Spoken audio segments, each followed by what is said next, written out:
Today I'm going to be overwintering my potted mums from my front porch, and I'm going to be taking you through the 3 ways that I'm going to be doing that. 1, indoors in an unheated shed, 2, in my raised bed garden, and 3, in ground.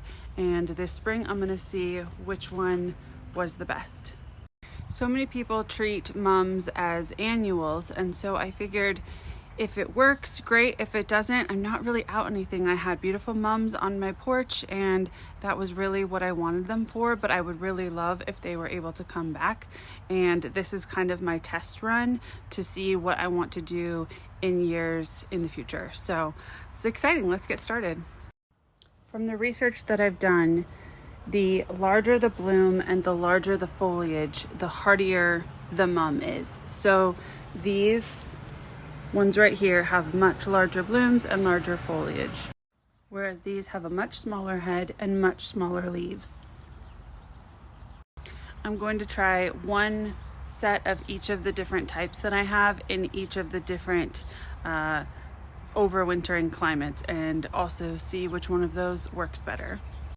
To overwinter mums inside, you want to find a space that stays between 32 degrees and 50 degrees so that it gets cold enough for the mum to go dormant in the winter, but does not get so cold that it freezes the roots. So I'm going to be using my tool shed because it's very similar to that, and my garage is heated. So if you have an unheated garage or semi-heated garage, that would be perfect. If you had a shed, that would also work. For the mums that are going to be wintered inside, you want to cut it down to just a few inches above the base.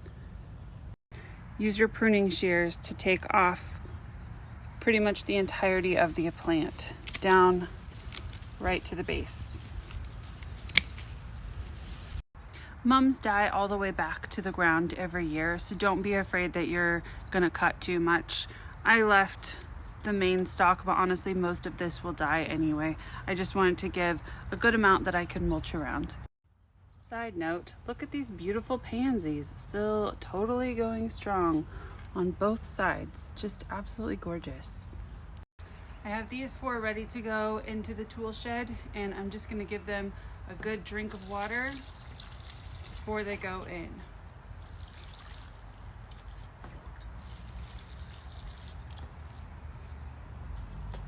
Over the winter, you'll want to water them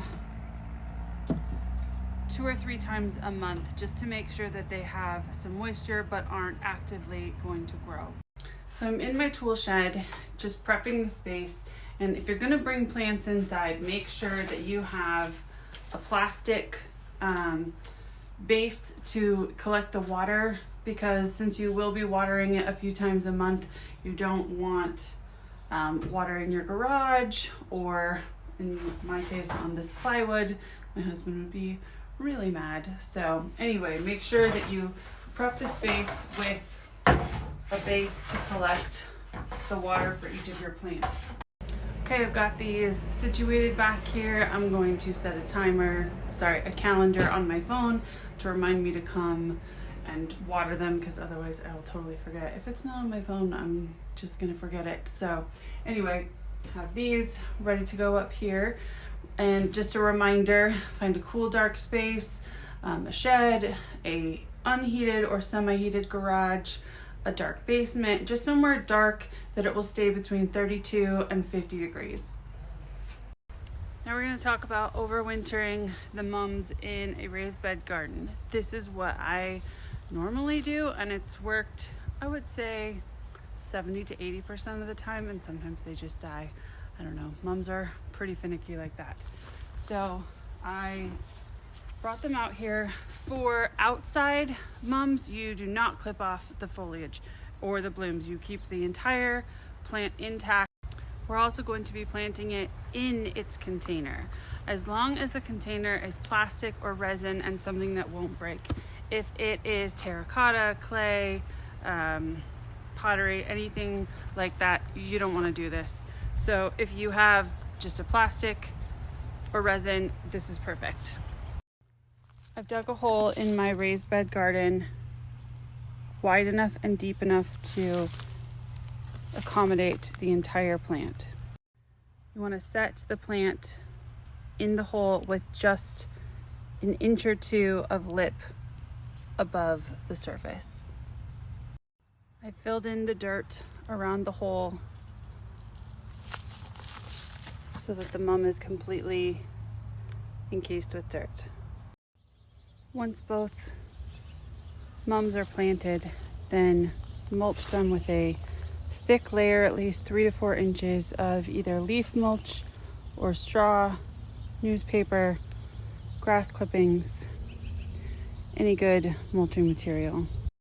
So I picked this little corner of my yard because I already have quite a few mums over here that I've overwintered in the past, so I thought I would at least use the same area. I'll probably move them in the spring, but I've dug 4 holes.